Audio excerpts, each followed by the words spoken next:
या बातमीचे प्रस्तुतकर्ता आहे आंबे क्लिनिकल लॅबोरेटरी। वरुड शहरात अत्याधुनिक मशीनने सुसज्ज लॅब म्हणजेच आंबे क्लिनिकल लॅब। यांचा पत्ता आहे महात्मा फुले नगर, बंदे हॉस्पिटल समोर, वरुड। आम्ही आज जिल्हा अधिकारी यांच्याकडे आमदार साहेबांच्या नेतृत्वात कमीत कमी 150 आणि 200 काही वरुड तालुक्या आणि मोर्शीदा रोजगार सेवक आणि पुरवठादार इथं आलेलो आहे। याच्या मागचं कारण असं आहे, कारण 2 वर्षापासून आम्ही पूर्ण पांढर रस्ते पूर्ण करतो आहे। आज ते पांढर रस्ते भाऊच्या नेतृत्वात ते पूर्ण होत आहे, परंतु एक रुपेश वाडके नावाचा व्यक्ती सतत आमचे पुरवठादाराचे पैसे थांबविण्यासाठी कलेक्टर साहेबाकडे, CO साहेबाकडे, आयुक्त साहेबाकडे त्यांचं म्हणणं आहे का यांचे पैसे देऊ नका। ते म्हणते ते कारण कोणतं? कारण कोणतंच नाही। कारण ते सांगते हे बोगस कामं झाले आहे। आमचं जिल्हा अधिकारी आणि CO साहेबांना सुद्धा आमचं म्हणणं आहे, साहेब आमच्या कामाची चौकशी करा। आमचं एक काम जरी बोगस असेल तर आमच्यावर फौजदारी गुन्हा दाखल करा।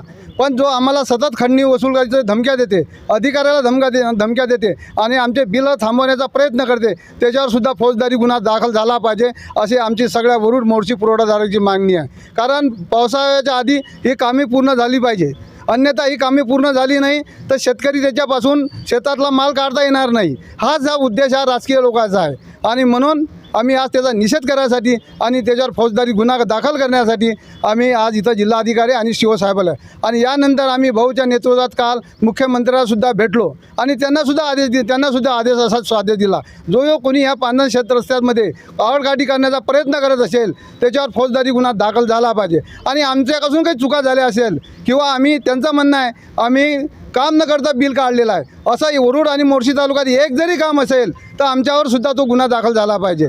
चांगलं काम होत असताना हे राजकीय लोक भाऊला बदनाम करण्यासाठी आणि आम्हाला पुरवठादाराला पैसे वसूल करण्यासाठी हा सगळा खेळ खंडोबा चालू आहे। म्हणून आज जिल्हाधिकाऱ्याला आम्ही भेटलो आणि त्याच्यावर गुन्हा दाखल करण्याची आमची विनंती केली। त्यांनी आमचं निवेदन स्वीकारलं। माझ्या मोर्शी मतदारसंघामध्ये जे पांढर रस्त्याचे अतिशय महत्त्वाचे कामं सुरू आहे, त्या कामामध्ये अडचणी निर्माण करण्याचं कटकारस्थान काही राजकीय मंडळी, काही माथेफिरू लोकांना हाताची धरून करत आहे। अधिकाऱ्यावर, कर्मचाऱ्यावर आणि पुरवठादार लोकांवर दबाव निर्माण करण्याचा प्रयत्न त्यांच्याकडून होतो आहे। त्या संदर्भामध्ये आज आम्ही जिल्हाधिकारी साहेबांना भेटलो आणि त्यांच्यावर योग्य ती कारवाई करावी अशी मागणी आम्ही जिल्हाधिकारी साहेबांकडे केली। अतिशय चांगल्या पद्धतीचं वेगानं आमच्या मोर्शी मतदारसंघामध्ये काम सुरू आहे, वेगानं काम सुरू आहे। येणाऱ्या दिवसामध्ये पावसाळ्याच्या पूर्वी हे काम पूर्ण व्हावं या जिद्दीनं सर्व कर्मचारी, सर्व पुरवठादार व सर्व आम्ही मंडळी प्रयत्न करतो आहे। शेतपांधन शेतकऱ्यांच्या, शेतमजुरांचा अतिशय जिव्हाळ्याचा विषय आहे। हे काम पावसाळ्यापूर्वी जास्तीत जास्त संख्येनं व्हावं हा आमचा सर्वांचा प्रयत्न आहे।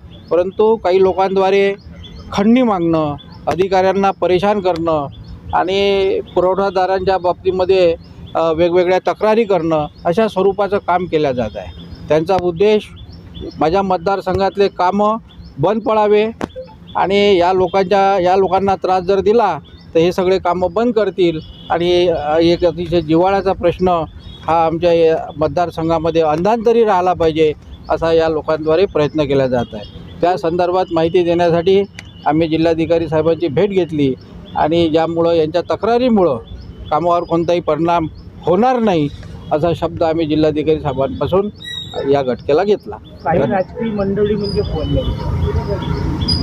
आता काही राजकीय मंडळीमध्ये ते आमचे मोर्शीचे जे सत्तेमध्ये आहे, काही सत्तेमध्ये नाही आहे। रुपेश वाळके नावाचा कोणी एक व्यक्ती आहे मोर्शीचा, जो राष्ट्रवादी युवक काँग्रेसचा जो अध्यक्ष आहे, त्याला हाताशी धरून काही, आता तुम्ही काही म्हणजे याचा अर्थ असा पर्टिक्युलर, आता मी त्याचं नाव सांगितलं परंतु त्याच्या पाठीमागं बरेच काही राजकीय लोक उभे आहे का जे या मतदारसंघामध्ये काम होऊ नये ही भावना ठेवून आहे। एकूण किती पांढर रस्ते?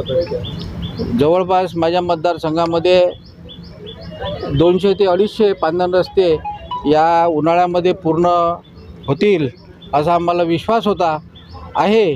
परंतु या माथेफिरू लोकांमुळं, या खंडीबहाद्दर लोकांमुळं त्याच्यामध्ये काही अडचणी निर्माण झाल्या, त्यामुळं थोडा वेग मंदावला.